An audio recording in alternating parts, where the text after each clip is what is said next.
ఏ రాష్ట్రంలో నేనైతే నాకు ఏ గడ్డ మీద అయితే పుట్టానో ఆ గడ్డ మీద నేను ప్రజల మధ్యలో ఉండి ఒక ఐఏఎస్ ఆఫీసర్గా 7.5 సంవత్సరాలు విధి నిర్వహణ చేశాను కాబట్టి అంతకన్నా సంతోషం ఏ అధికారికి కావాలి, ఇంకెవరికి కావాలి.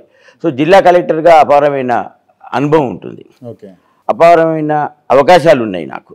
సో ఈ వాటిని సద్వినియోగం చేసుకొని తెలంగాణ పోరాడిన తెలంగాణలో, పోరాడి సాధించుకున్న తెలంగాణలో ముఖ్యమంత్రి గారు కేసీఆర్ గారు, అప్పటి ముఖ్యమంత్రి గారు ఏ విధంగానైతే అభివృద్ధి పథకాలు నడిపాడో, ప్రాజెక్టుల నిర్మాణం చేశాడో, ఇవన్నిట్లలో కూడా ప్రత్యక్షంగా క్షేత్రస్థాయిలో కలెక్టర్ స్థాయిలో భాగస్వామ్యమై సిద్దిపేట జిల్లా కలెక్టర్గా నేను పనిచేయడం అనేది డెఫినెట్గా ఇవాళ భారతదేశంలో ఉన్న అన్ని జిల్లా కలెక్టర్లలో చూస్తే నాకు అరుదైన అవకాశం అది.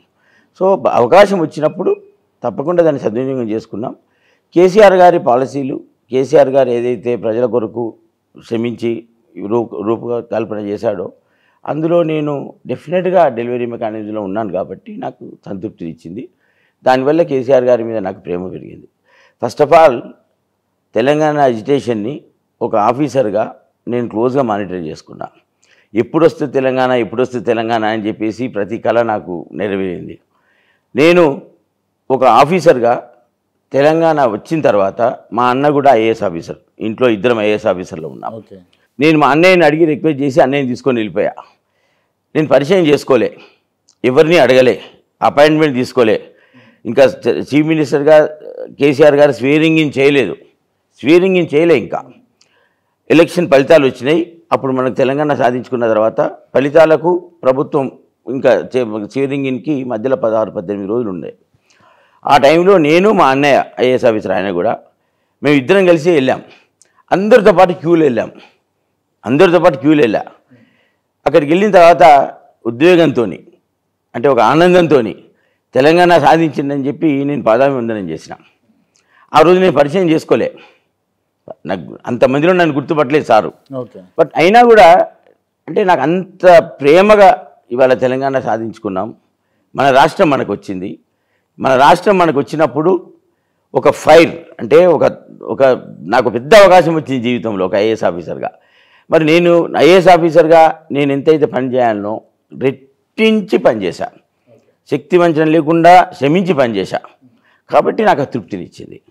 ఆ తృప్తిలో నా పనిలో నా వెన్నంట తట్టి అక్కడ జిల్లా మా మంత్రివర్యులు, మాజీ మంత్రివర్యులు హరీష్ రావు గారు, అదేవిధంగా కేసీఆర్ సార్, ఇద్దరు నియోజకవర్గం కూడా నేను సర్వీస్ చేశా. గజ్వేల్ నియోజకవర్గంలో మాజీ ముఖ్యమంత్రి గారు, సిద్దిపేట నియోజకవర్గంలో హరీష్ రావు గారు. సో ఇద్దరి డైరెక్షన్లో నేను పనిచేసే అదృష్టం. వారు ఇవాళ ఒక రోజులో పని కావాలంటే నేను సగం రోజులు చేసేవాడిని. ఎందుకంటే నాకు కావాల్సింది ఎంత పని చేస్తే అంత ఫాస్ట్గా అభివృద్ధి ఉంటుంది. ఇది నా నేపథ్యం. ఓకే సార్, అంటే మీరు కలెక్టర్గా మీరు చాలా పనులు చేశారు, చాలా అభివృద్ధి కార్యక్రమాలు చేసిరు అని అంటారు. అట్ ద సేమ్ టైం దానిపైనే మీరు చాలా అక్రమాలు కూడా చేసిరన్న ఆరోపణలు మీ పైన ఉన్నాయి. వాటికి మీరు సమాధానం? నా జీవితం తెల్ల కాగితం. ఒక్కసారి సోమవారం నాడు, ఈరోజు కానీ వచ్చే సోమవారం కానీ ఒక్కసారి మీరు వెళ్ళండి. మీరు ఎవరైనా పరిచయం చేసుకోకండి. మార్నింగ్ ఉదయం 10 నుంచి సాయంత్రం 5 వరకు సోమవారం నాడు మీరు ప్రజావాణి దగ్గర కార్యక్రమంలో కూర్చోండి.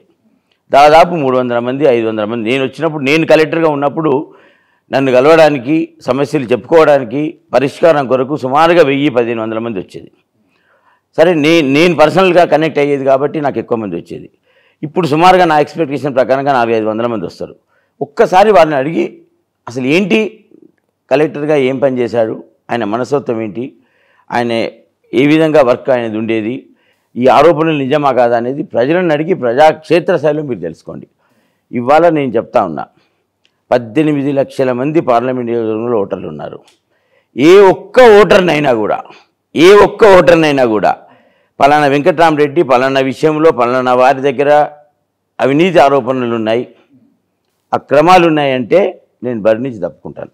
నా స్ట్రెంతే. మళ్ళొకసారి చెప్పండి. బరి నుంచి తప్పుకుంటారు? ఎస్, తప్పకుండా. తేలితే 100%. ఎందుకు ఇంత పెద్ద ఛాలెంజ్ చేస్తూ ఉన్నారు మీరు?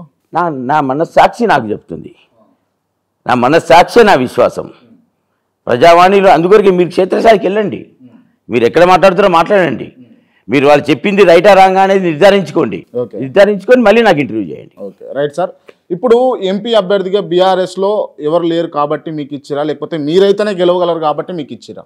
ఒకటి, మెదక్ పార్లమెంట్ సీటు ఖచ్చితంగా బీఆర్ఎస్ గడ్డ. అక్కడ నాయకత్వం ఉంది, పార్టీ ఆవిర్భవించింది అక్కడ, పోరాటం స్టార్ట్ చేసింది అక్కడ, తెలంగాణ సాధించుకున్నది మెదక్, ఉమ్మడి మెదక్ జిల్లా నుంచి. కాబట్టి అక్కడ ఏ అభ్యర్థి అయినా గెలుస్తాడు. నేనైతే ప్రజల మనిషిని. ఇక్కడ గెలవడము ఓటమి అనేది ఒక కారణమైతే, అభ్యర్థిగా ఎవరు ప్రజలకు అందుబాటులో ఉంటారు, ఎవరు ప్రజలకు సేవ కార్యక్రమాలు చేస్తారు, ఎవరు ప్రజలకు వాళ్ళ సమస్యలు తెలుసుకొని ఆ ప్రాంతానికి వాళ్ళ కృషి ఉంటుంది, వాళ్ళ అభివృద్ధిలో బాసటగా ఉంటాడు, ప్రజలకు అందుబాటులో ఉంటాడు, ఇవన్నీ బేరేజ్ వేసుకున్న తర్వాత పార్టీ నన్ను నిర్ణయించింది.